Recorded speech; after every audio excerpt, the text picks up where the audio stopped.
shooting.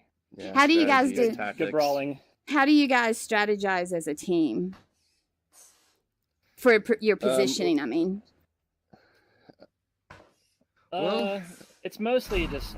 I mean, we've been all play this game for so long that it's just freestyle for the most part.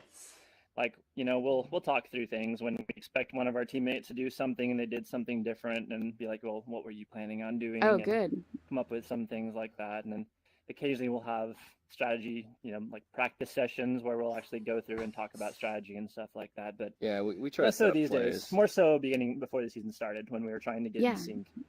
But Yeah, it's more we were just trying you're to just, come up with new things. but you're saying in Right, general you use a lot of intuition just from playing with each other regularly. Sure. Yeah, And that's there's great. a lot of communication. We try to communicate a lot when we're playing. There's Yeah, constant communication's talking. huge. Yeah, because you only have the small field of view that you can see from, and there's so much stuff happening behind you. Yeah. So Right. if you're getting near the disc or you're on the disc, you need your teammates to really be your third set of eyes behind you, just Yeah. sitting there and telling you Yeah. how much time you have, where to pass the ball, when to take a shot, that kind of thing. Right. Yeah, you think you're open, you're like, pass to me, I'm open, but you got someone right on your back, and the other person be like, you're not open. Right. Right. Right. Yeah, that's the tricky part with that. It's easy to over communicate, then everyone's yelling over each other. So there's some kind of balance with the communication too. Like you Yeah. want to be able to do it really efficiently and make sure that everyone understands what you're saying and you're Yeah. in line. Have the same type of things, the same type of Yeah. words that you're using. Yeah, I mean, Yeah, you have that's to what- trust each other. Sure, If you don't, yeah. then you probably shouldn't be on the same team together.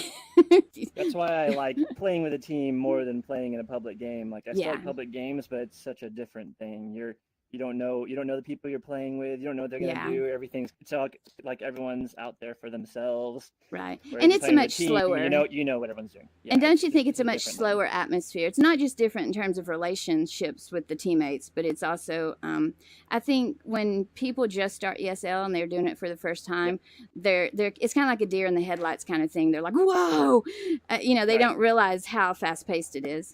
Oh, yeah. Oh yeah, and there's tiers of speed and quickness within ESL itself. Like we were just playing Eclipse last night a lot, and when you play against them, you have to be fast at Right. everything you do because they're not going to give you any time for anything. You never have any time against Yeah. Eclipse. So And we're constantly in those games where we're like, hype, energy, run in place, Right. go, get ready.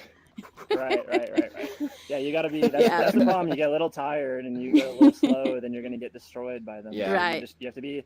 Like the advantage of practicing, even like when you're not doing well against them, we weren't doing particularly well against them last night, is that you get used to playing at that speed, and then you go play against just an average ESL team, Yeah. and it makes it so much easier.